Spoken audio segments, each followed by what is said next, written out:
Hello, my sunshines, and welcome back to another episode of the Creating Sunshine podcast. I am joined today by Lindsey, and Lindsey and I were connected through, I would say, like, I'm calling it a networking group Yeah, that we same. joined, right? That we joined this year, and it's called The Society from my girl Jillian Murphy. And this is what I mean when I tell you guys, like, you put yourself in the room and you're going to find people, you're going to find collaborations, you're going to find all sorts of things. And I posted in there and I said, hey, I'm looking for podcast guests, and people started reaching out. And I love Lindsay's story. And I really wanted to bring her on the show and share her with all of you guys. So, welcome to the show, Lindsay. Thank you. This is going to be so fun. I also was like, yes, I think we should chat. This will be very, very fun. Right? I know, I know. And so the thing about Lindsay that I loved, and it's so funny because I was just telling her before we hit record, is that even on my stories this morning, I was talking about, finding different ways to incorporate like movement and exercise and cardio because I know what I don't like. And when I don't like something, I don't want to do it. Right. And so I was looking through her page and all the things that she does, and really also just like wanting to incorporate that fun into our lives still. And I think that Lindsay embodies that like in your life and your coaching. And so that's why I was like, oh, this is such a perfect conversation to have today. So let's dive into it a little bit Let's do it. because you have a combination of, and I love this so much because I always say like mind, body, soul. So you have a combination of exercise science, counseling, and life coaching. Yeah. And Yeah. so when you started doing this, like, was there kind of a moment where you had like a light bulb moment and you were like, you know what? I think people need all three of these. Yeah. So, in a real nutshell, I got an undergraduate degree in exercise science. I knew that movement was the key for me. I'm like, okay, I'm going to help people be really fit and live a long life and be healthy. And then as I started as a personal trainer, it became very clear to me that I was not going to be the trainer who's like, okay, let's build you a bodybuilding split and let's PR your deadlift and let's, make you as strong as possible. That my niche in this profession was I always just said to people, I want you to be in a better mood when you leave, period. Like, that was it. I'm like, we're going to move your body. But I was so much more interested in what's going on in your life and what are your habits and what are your stressors. And I almost made all of my personal training sessions little mini coaching sessions just by the Mhm. way of who I was and what I was interested in. And yeah, you're still moving your body, which was great. And about 3 years into personal training, I thought, well, what am I going to do with the rest of my life? Like, am I still gonna be doing this? And joke's on me because, like, I've been doing personal training for 20 years now, which is wild.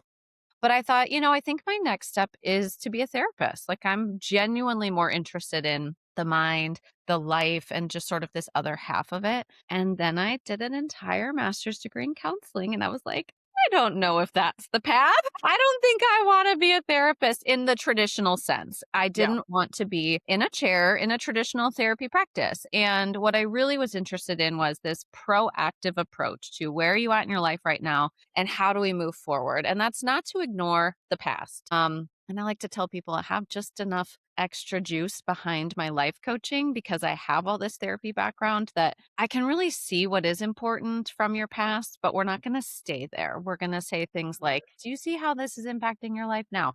So the short story is I just really figured out that you can't have physical health without mental and you can't really have mental health without physical. And so I combine those things and I can't call myself a therapist because I didn't get licensed. So I did do another practice in life coaching. So I combine those three together now. I love that. And I personally talk about that so much and I tell people that, and I love how you said the proactive approach because, I even felt, I don't know, maybe 6 years ago when I started my own personal development journey that I was not.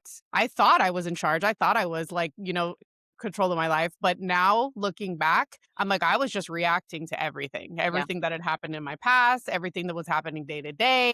And that's what I tell people a lot too is like, now I feel proactive. Like I make the decision, I'm in charge. And yeah, I resonate with so much of what you said. And I think another big part of it too that you talk about is like, and I tell people the same thing all the time, like you have to prioritize yourself, right? Like the Mhm. importance of you. And so I want you to explain a little bit, like, what does that actually mean in your practice and what you do? And then, but why does so many women, especially, it's like, I think I already know the answer, but I want you to share it from your Yeah. perspective is like, why do so many women struggle to put ourselves first, like without the guilt? Well, do we have many hours left? I know, right? How long do you have to talk about this? Exactly. I would love to share a little story though from my childhood because I really realized early on the importance of this mental health and physical health combination because I watched my parents be extremely unhealthy and I Mm, watched them suffer mentally. And I just remember being 12, 13, 11, and just looking at this and thinking something is missing. Like they're not doing the things that make sense together. And so I never really developed the guilt complex about taking care of myself. In fact, I probably have overdone it and centered myself a lot more in my life than anything. But especially in my work with clients, there's just so much to do. And especially if you're a parent. I'm not a parent. That's not been my role in life. So I have more time. I mean, this is just a fact. I have more time. yeah. But I also think many of us just grew up with parents, especially who didn't prioritize themselves. And you Yeah. learn that and you just see it. And there becomes, and I see it shifting. I do. But the societal obligation to put your kids first, put someone else first, put your job first, and like, well, the day is gone and you have nothing left. That's just where we've been for so long. And I think we are slowly turning. I talk about it with clients. A 10-minute walk around the block is actually nothing in your day. And I Right. promise you, and I don't mean to sound mean, but you have 10 minutes. You have scrolled your phone on the toilet for 10 minutes and you Yeah. could have been outside. Okay, like I have done that. You can scroll your phone on your walk at least. Which I have done. I'm like, if you are gonna scroll, you are gonna do it while you are outside. Please be aware of the crossing of the street. But like you Yeah, can do yeah, that outside. And so I think the disconnect too is we've made this grandiose idea that taking care of ourselves takes hours, takes yeah. monumental effort. And so I really like to start with people 10-minute walk around the block, one vegetable, one glass of water. Like you are overcomplicating everything.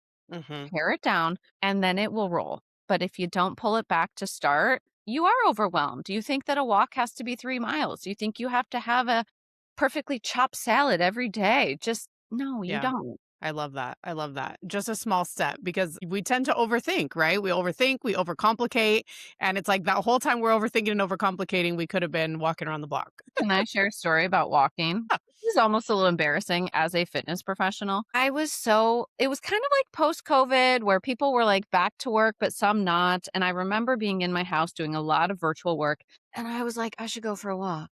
And I looked out the window in my house and I was like, I don't have time for that. And one day I was like, okay, this is insane. Time yourself. Like, how many minutes does it actually take to just walk the loop around my block? Like the Yeah. short little loop. It took 8 minutes. So now I knew it took 8 minutes. So now I just have actually no excuse because there Yeah. have been times where I have about 10 minutes before a client session and I'm like, well, I know it takes 8 minutes. So let's go. Yeah. But we think it's this huge deal. We think it's a monumental 25-minute walk around the block. Sometimes you just have to time it or tell Right. yourself this task of doing the dishes takes 6 minutes. But I have thought about it for 26 minutes. Right, right. No, I believe and funny enough that you bring that up because that's something with me this year stepping away from my corporate from my full-time job and now doing this and I've even been talking to my fitness coach and she's like, "How are you doing? What's going on?" And I'm like, "I'm struggling with my steps." But I Right. do the same thing, right? And I'm looking out the window and I'm like, "I should really go for a walk." And I'm like, "I don't have time." And then end up doing something that's unnecessary, Yep. right? And I have to remind myself, and mine has almost become like timers or alarms or something Yep. to remind myself, get up, move, but I think that that's so huge because yeah, we all do. We all have 10 minutes, like Yeah. seriously. We do. And when I started like auditing my time and how I was actually spending my time, I was like, I am wasting so much time. Yeah. Yeah. Wasting so much time. But the Yeah. other thing that we talked about too before we hit record is body image through injury or illness. And being in our 40s, I think that has happened to many women. And when I was sharing with you, it was about my own journey. And last year, going through cancer and having a double mastectomy and like being in that grateful state that it's gone, but then also being angry because of what it did to me and what it did to my body and the scars and everything else.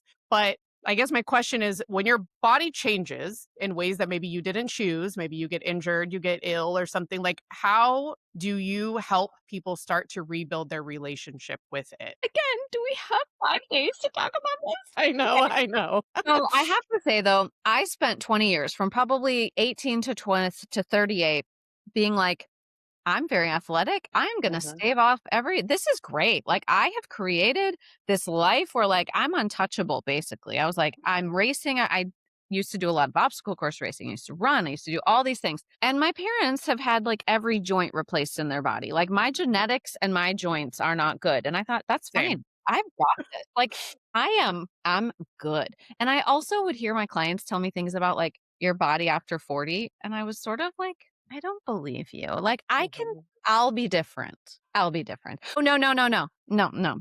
I hit 38 and my knees were like, joke's on you, kid. Your run is over. Like, just done. I mean, my knees were like, and there's a whole separate conversation here actually about grief and pain and actual body pain that we're not even gonna have time to do that. Like, my dad had a stroke, and 2 weeks later, my knees were just done. And it started Mm. this whole like 3-year period where intense stress with my dad and his health and my family paired with 3 knee surgeries on my knee that just it was just disintegrating.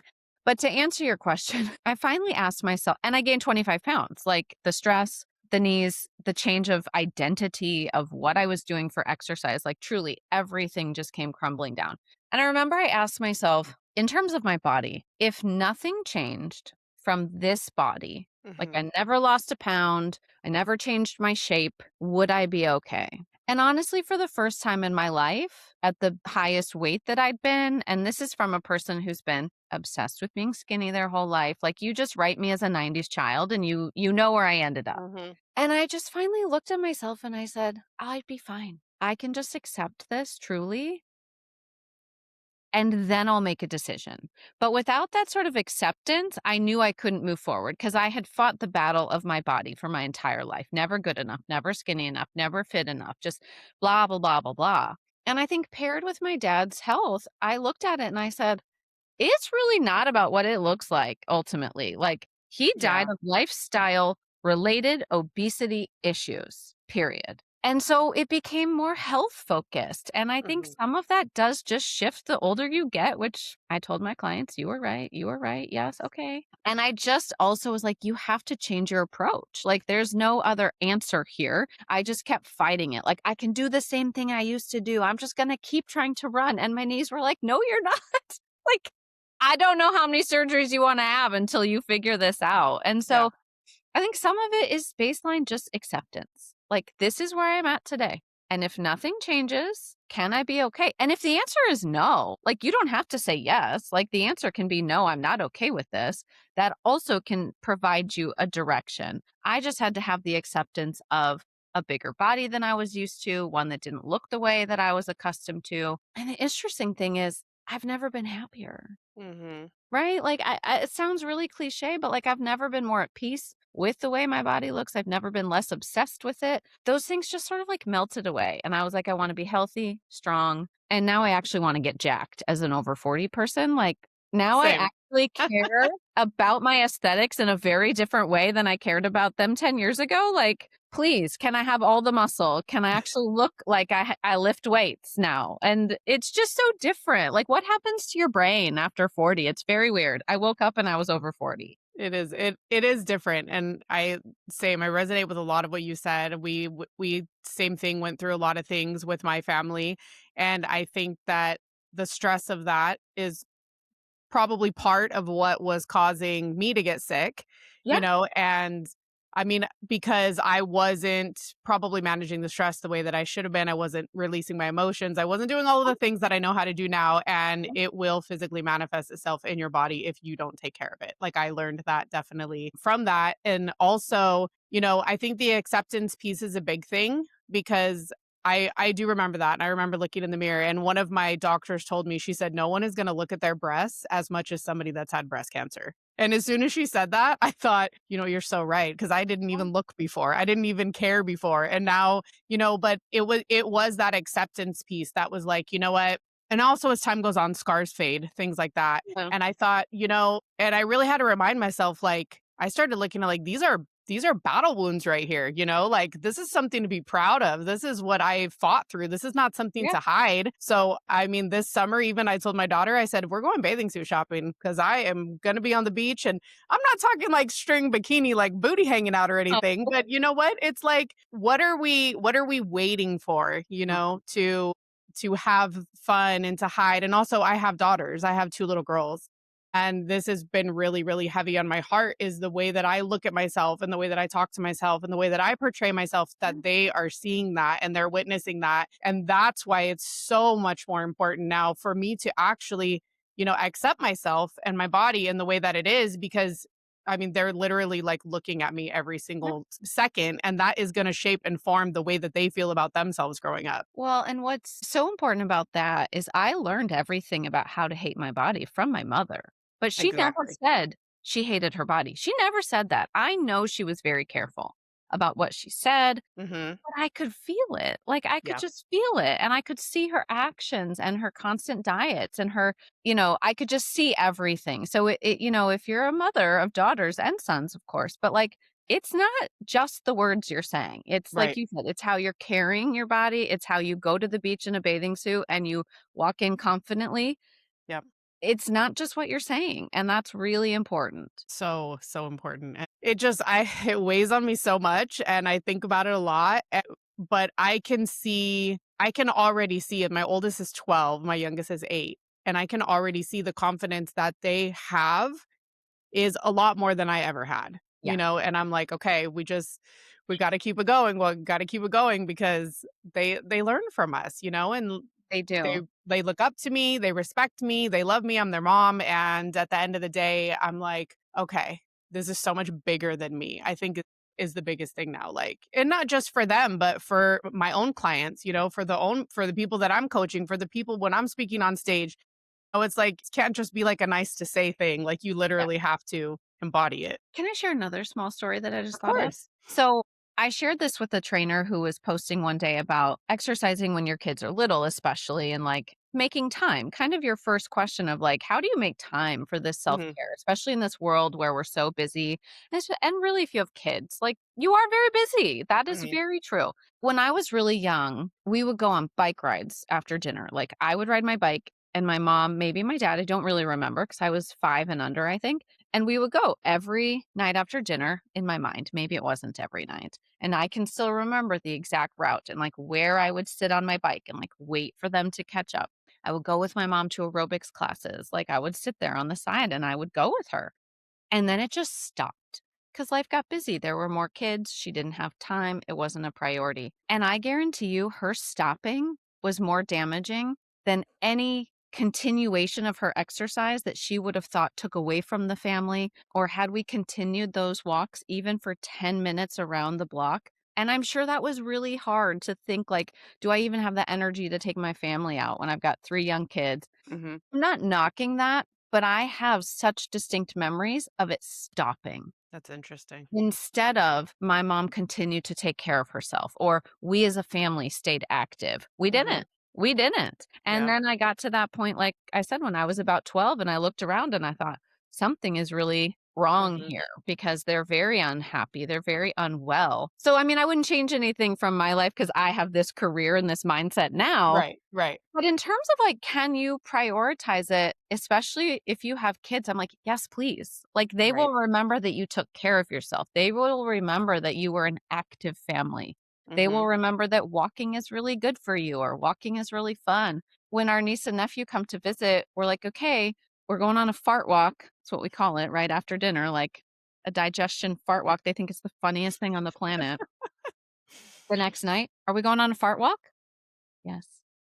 I Right? love Like, it. it's around the block. It's not far, but now when they come, they still ask, "Are we going on a fart walk?" "Yes." And I then we love that. fart, and it's actually really funny. But, like, you Right. can make those 10-minute time periods with the kids be Mhm. really meaningful. Yeah, for sure. My daughters and I do that. We go not every night, but we do go for walks Right. around the block. Yeah, My oldest is skateboarding, my youngest yeah, is riding her bike. And I mean, and even last year after my main surgery, I mean, I had a walker and I couldn't yeah. even hardly walk at all. And the girls would go with me and I'd be going super slow and I would make it to the corner maybe and we'd come back. But, like, and even my mom was like, "You shouldn't be going, you shouldn't be doing that yet." And I was like, "I need to go outside, I need to Yeah. move." And she's like, "You're gonna get stuck." I said, "What do you mean I'm gonna get stuck? What's gonna happen? Like, I'm just gonna stop, hold onto the walker, and then I'm gonna turn around and come right back." But my daughters were with me every single day, every single step.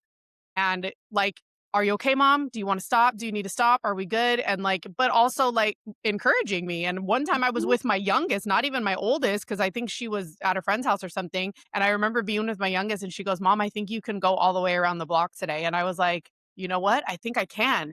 And we You went, know, we made it, and my mom was here. She's like, "What took you guys so long?" And I'm telling her, and she goes, "What would have happened?" She's 8 years old. I go, "Well, I'm not gonna fall." I I can call someone. I told her, like, if anything, I'm just going super slow. But it was my youngest Right. that encouraged me and said, "Mom, I think you can make it." And when she said that, I was like, "You know what? I think I can. Like, let's Mhm. go. Let's do this." And I was just also so thankful for her for just even thinking to Yeah, say that and to encourage me. And I was like, this is amazing right now. the kids know. They know. Yeah, for sure. But you did mention being an obstacle course racer and you're a Yeah. coach and you're a speaker. Like so you live a busy life too, even though you said you're not a mom, like you're still busy. So for you, what does stress management look like? Because I think a lot of people see maybe people like us that are doing this and they think like, oh, they don't have stress. It's not that we don't have stress. We just know how to manage it better. So Mhm. like what's your go-to when you start to feel that? Stress is another one of my favorite topics. So when I teach about stress, one of the best things you can do to manage your stress is to actually be stressed and be stressed in a good way. So there's this concept in this term called eustress, which is spelled EUSTRESS. Mhm, Eustress, which really just means to learn something new and to put yourself under good stress. So that's why it's so helpful to learn a new skill, to try something new, to challenge your brain, to read a book, to make a new recipe. Like it doesn't have to be this big, grandiose thing. But for me, managing stress is trying new things, which I find stressful in a good way. And I think many people are lacking trying new things. I mhm. get it's scary, but like, let me tell you, I threw an actual adult temper tantrum when I tried pottery. So probably won't be doing that again. But But now you know. I know now. But in my day-to-day life, the things that actually reduce my stress are the places in which I am very consistent. I almost always go to the gym. I almost always have some sort of food prepped and ready to eat. You know, there's a protein ready, there's a carb, there's whatever, and I throw my meals together. So having a relatively consistent schedule helps me stay less stressed. You know, when my dad Mhm. was really ill, my sister-in-law, I remember she asked me, "How are you staying somewhat sane?" And I said, I go to the gym. And this was when I was really not good with my knee. And she's like, "But what about your knee?" And I was like, "I do anything. It doesn't matter, but I'm keeping the schedule consistent. I Mm, know I go to the gym at 3 p.m., so I'm still going to go. These calls can wait." And I'm telling you, I skipped some family calls because I said, That's my gym time. yep. You got something important, you can text me or I'll do something afterwards." Those things just really help manage stress. And I think for a lot of people, those things go out the window the minute you feel stressed. Mhm. Mhm. I'm like, if you could just keep them, you'll probably feel or adapt them, right? Like, not every day would I get to the gym, but I'm like, okay, we're going out for that 10-minute walk or we're going out for 20 minutes because that movement piece for me, I actually have to physically move the stress through my body because it just stays there. And if I don't move it, it gets far worse. Mhm. And I think that's probably the case for a lot of people, and they might not realize it Yeah. because it was like that for me too. And now doing this work, now I can recognize what I need, and you probably can too, Yeah. like what I need in that moment. You're like, I know I need to go to the gym right now. Like I know I need to go for a walk. I know I need sunshine. I said last week I was at the beach. No, week before I was at the beach. I did 5 days at the beach. And just because it was my birthday week, and I was like, I'm gonna reward myself. I'm gonna go to the ocean. And then last week I was kind of feeling like way more stressed. And I'm like, what is going on? And I go, it's Thursday. I haven't been to the beach once this week. So I went Thursday night and like instantly I felt better. So I think that's so true. Like you have to find the things that work for you. And, when stress happens and hard things happen, you can't completely abandon them because that Right. is what's going to keep you sane. Yeah. And it's funny that you brought up the trying new things because even this morning I was telling my daughter, I said, "Oh, I ordered a jump rope last night." And she goes, "What do you mean you ordered a jump rope?" And I go, Or "Well, did you because jump rope? I'm trying to find the cardio that I like, right? Right. Because I'm like, I don't like running. I'm like, I like walking, hiking, things like that, but it's not something that I can't like go on a hike every single day, you know? And so I tell her I order the jump rope and she goes, "Mom, you are never going to be able to jump rope like that girl you watch on Instagram." And I said, "Oh, really?" Because 2 years ago, she didn't know how to jump rope either. Because I believe that I can do anything that I see. And I'm like, yeah, I'm going to try it. And like you said, maybe I might not like it. Maybe it might be like you with pottery, but you know what? Then at least I'll know. And it Yes, only cost me $20. So I really don't yes, care. exactly, exactly, and there is something really fun. It was not fun at pottery, but, like, there is something fun about being a beginner at something, and we've lost Hmm. the plot with that, right? We have lost the idea that you can be a beginner at everything. People think, and even your daughter, "You can't be like that girl." Well, no, not by tomorrow, Right, but, right. like, I could start. Like, we don't Yeah. get I from here said, to go back there. and look at her videos from 2 years ago when she started. Yes, She was tripping all over the place, smacking herself in the face. I said, look at her now. And she's like, yeah, okay. And I'm just like, I mean, I might not be to her level, but I said, I definitely can be better than what I'm at right now. and I'm probably gonna laugh, and I'm probably gonna have a good Have time, fun. and so that's also helpful. Right. I know. I love that. And the other thing that I'm sure is probably going to be one of your favorite subjects, Yes. and I think you touched on it a little bit when you were talking about skipping some of the family calls and things like that, because I think that's where boundaries come in, right? And a lot of people talk about them, and I still struggle with keeping boundaries with certain things in my life too, especially when it comes to people like asking me to do things, asking me, like, I struggle saying no because I want to help everybody. But people talk about it, but they don't actually know how to hold them. Yeah. So, is there maybe a mistake you see when people are trying to set them? And maybe it's somebody that hasn't really been good at setting boundaries, you know? But like you said, I think a lot of times when we're trying to set these boundaries, we put ourselves to the side first Yeah. Yeah. for other people. So let's actually tie in those couple examples that I just talked about with stress management, which are going to the gym and having some food prepped. Like those are very consistent things for me. Mhm. In the same way, they were also kind of my introduction into setting boundaries. And what I mean is, we often think of boundaries as like saying no a lot. But Mm. what if boundaries start with saying yes to yourself and like Mhm. don't abandon your own things, which requires sometimes boundaries? So here's a couple quick examples. When I was in graduate school, I would be in school Saturday and Sunday 8.5 hours, like straight. We'd have an hour for lunch. Everybody I knew, truly everyone in the class was going to lunch. And every Saturday, Sunday, they would ask me, "Do you want to come to lunch?" And I'd say, "No, I'm going for a run." And I had my clothes and I would change. I'd go for a 40-minute run, like 20 out, 20 back. I would change back and I would eat my lunch and I'd be ready for class again. Would it have been maybe nice to have lunch with people? Sure. But the boundary I actually wanted to keep was that promise to myself that movement was important. I knew I would focus better the second half of the day. So I did have to say yes to other people, but it was to keep my time protected for me, right? And so sometimes it's more helpful to practice keeping a promise to yourself that's important rather than just think of it as always saying no. I viewed that as this is my time for me to get my exercise in, for my mental health, to rejuvenate me for the afternoon. And eventually they stopped asking and they'd be like, "Oh, are you going for your run?" I'm like, "Yeah, see you in an hour." No big deal. No one is mad. No one is hurt. Like it was fine. Another small example, like when I would travel to see my family, it was out of state, drivable. I would always want to leave in the afternoon on Sundays with enough time to come home and prep some food. Mhm. And my parents would just make fun of me for lack of a better term, or they would say snide comments like, "Oh, you got to leave in the middle of the afternoon so you can go do your meal prep," or like something because they don't Yeah. understand. And again, that was a yes kept for myself, but it was a boundary and it was a no, right? The 2 hours I could have sat on the couch with them would just create resentment in me because I would get back really late. And then I would either have to like stay up really late and do it, or I just wouldn't do the food prep. And those might seem kind of silly, but like that's really where I started was keeping promises to myself, but they did require a no or a boundary. And then there's a whole bigger discussion about much bigger boundaries. But I I think love just that.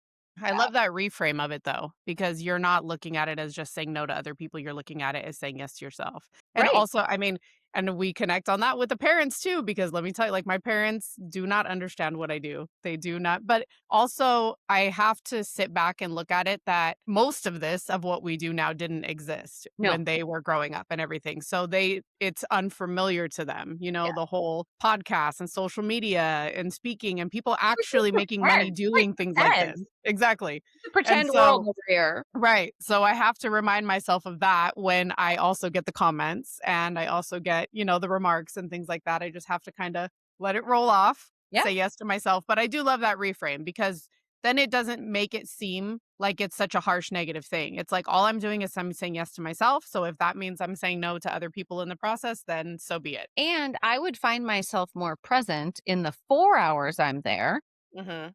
rather than resentful and mad for 6 hours. Mhm. So it helped me to invest my energy in the time I was there, even though I knew they were gonna be mad I was leaving at whatever time. I'm like, "Sure." But I knew those hours I were there were slightly better than if I knew I had to just sit there and then not do something that I knew was important to me. It takes a Right. lot of practice, and it's uncomfortable, and people will say things that are not great, and they're often your family members, Mhm. but that's where you have to start. Yes, I agree with that. And I think that even for me, it was the support of, and I was even thinking like how to say this because this is probably a topic that I'm having for a solo episode very soon. But we want the people that are closest to us in our lives to support us, right? In all of the ways. But sometimes those aren't going to be the people that are going to do Nope, that for you. nope, And what I found is when I started doing all this and I wasn't getting the type of support that I wanted or needed from the people in my life, because I guess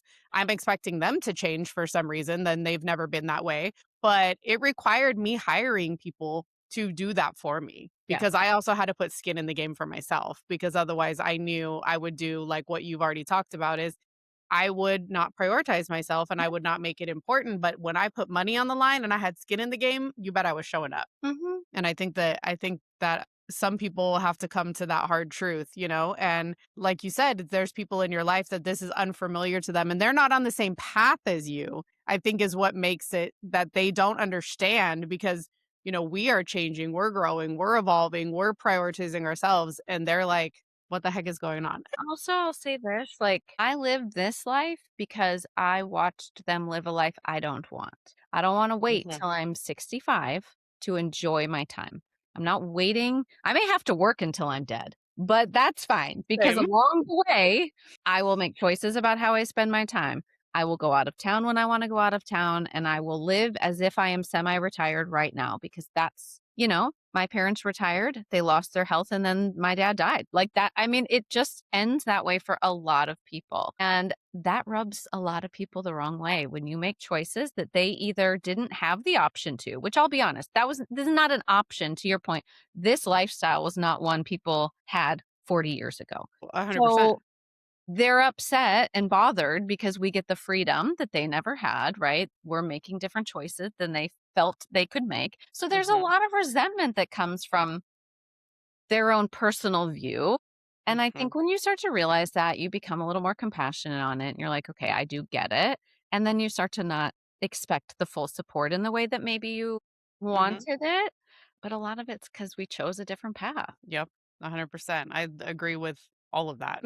Like, did we It's grow up in the same uncomfortable house? Did for we a grow lot up of in the same people. household over here? I think it's more common than we think, actually. Absolutely. It really, really is. Well, on that note, is there something maybe then that you used to believe about health or mindset or success or something that you've literally completely unlearned now in your life? Like everything, I think. Let me think if I Right. can pare this down. I heard Instagram serves me things as it serves everyone things. And there was this Yeah. reel I watched the other day, and they were interviewing this older gentleman outside his house. And he was talking about how he's like, sometimes I really think about that job I didn't get and how my life would have been so much different if I'd had this job. And then his daughter was like, yeah, but dad, if you'd done that, then you wouldn't have met mom, and then I wouldn't be here and we wouldn't have this life. And he's like, you're right. And then he said this line that I just keep thinking about. And he's like, I'm just really focused on my career as a human. And I just think about that a lot. Like, what do I enjoy? What do I want to do? What is good for my health? And there's so many expectations in the world. My whole life, I was like, okay, I got to be skinny. I got to have this athletic performance. And then my job has to make me a certain amount of money. And then I need to live in this particular house. And then I need to do this. And then I realized, like chilling here with these animals and my people, if I never move out of this little house, but I have amazing friends and connections and relationships and I feel good inside and I have my health, and does it really matter? Right. So I just think about that. Like, what just serves your career as a human? And then decide what you That's a want to do. very, very good way to look at it. I love that. Yeah, Yeah. because and also I think there's a lot of things that we think are important that in the end of the day, like, they're just really not. Right, right. I mean, and you can make up all these slogans. If it's not for my health, Mhm. my wealth, or whatever, fine. But Right. ultimately, if it doesn't make you feel good, if it doesn't, I mean, I will say, if it doesn't help your health, that is Mhm. important, but and your well being, but not a lot of other things ultimately matter. Yeah, that's very, very true. I loved this conversation so much. I feel like there's so many things that we could dive into on other episodes. I looked at the time and I was like, I told you that I could talk for a while. But for the listeners, tell them I'll drop everything in the show notes for them Yeah, as well, yeah. but, like, where can they connect with you, work with you, find you? Yeah, yeah. So you can find me Instagram, Lindsey Heiserman Coaching. I also have a podcast that I'm getting back to, which is called Mind, Muscle, and Movement. So along the same lines. And then just feel free to send me an email. That's fine too. I would love to hear from you. I love that. And as always, if you guys took something away from this episode, we would love it if you would share it, if you would tag us so we could personally thank you guys, send it to a friend. Maybe you're like, oh, I really can know someone that could listen to this. We would love it if you would share it. And thank you so much for coming on the show, Lindsay. This Oh, was such thank a great you. conversation. And I hope Thank that you you. guys go create some sunshine in your lives today.